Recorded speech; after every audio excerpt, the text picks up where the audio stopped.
Sejarah dan latar belakang sekolah. Berada lebih kurang 15 km dari pusat bandar Kota Kinabalu. Sekolah rampayan yang dahulunya berdiri megah sebagai pusat P&P yang unggul di desa kecil dikelilingi hutan paya bakau, sawah padi dan bukit bukau. Pada zaman 60-an SK Rampayan hanya boleh dihubungi melalui jambatan gantung bertali sebagai jalan utama merentasi sungai Kampung Rampayan. Jambatan tersebut kemudiannya digantikan dengan konkrit yang siap pembinaan dan penggunaan pada zaman 70-an. Kini pada era 2000 SK Rampayan terasa begitu kedil dikelilingi pusat-pusat pendidikan lain, kawasan perindustrian dan perumahan yang tumbuh bagai cendawan selepas hujan. SK Rampayan berada berhampiran dengan institut pengajian tinggi seperti Universiti Malaysia Sabah, SMK Bandaraya, SMK Tasung Shing, Apartmen Angkasa, kilang, kedai dan bengkel. SK Rampayan dihimpit dan tersepit di tengah-tengah pembangunan pesat Pekan Mengatal. Bermula dari murid-murid tidak sampai 50 orang tahun 60-an, di mana bangunan awal SK Rampayan adalah di tapak Masjid Kampung Rampayan sekarang. Pada tahun 70-an murid-murid SK Rampayan juga pernah menjalani P&P menumpang di Balai Raya Kampung Rampayan, tapak tadika kemas sekarang, sementara menunggu pembinaan bangunan sekolah di kedudukan yang ada kini, dari 2 blok bangunan bertambah ke 5 blok bangunan.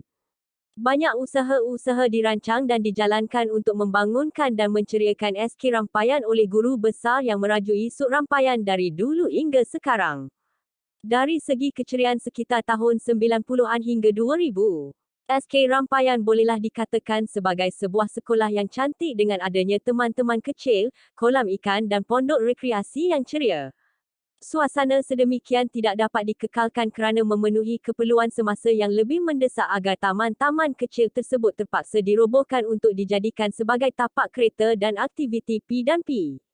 Tambahan lagi banjir besar yang melanda menggatal pada tahun 2005 menyebabkan banyak peralatan dan perkakas yang musnah, komputer dan lain-lain. SK Rampayan yang terus-menerus menjadi tumpuan utama ibu bapa menghantar anak-anak mereka untuk menerima P&P bermula dari prasekolah hingga ke tahun 6.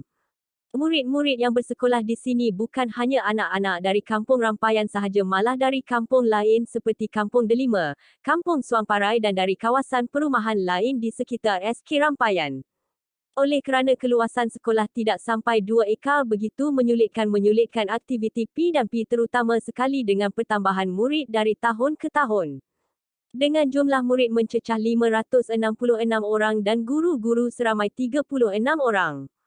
SK Rampayan tetap bergerak seiring dengan sekolah lain menyahut seruan kerajaan khasnya Jabatan Pelajaran untuk mewujudkan sebuah P&P sekolah rendah walaupun berada dalam keadaan serba kekurangan dengan ketiadaan infrastruktur seperti padang sekolah, bangunan konkrit, bangunan makmal komputer, makmal sains, pusat sumber stor dan sebagainya. Namun demikian bukanlah penghalang kepada SK Rampayan melahirkan generasi yang cemerlang, gemilang dan terbilang dari segi kurikulum dan ko-kurikulum dan berguna kepada bangsa dan negara.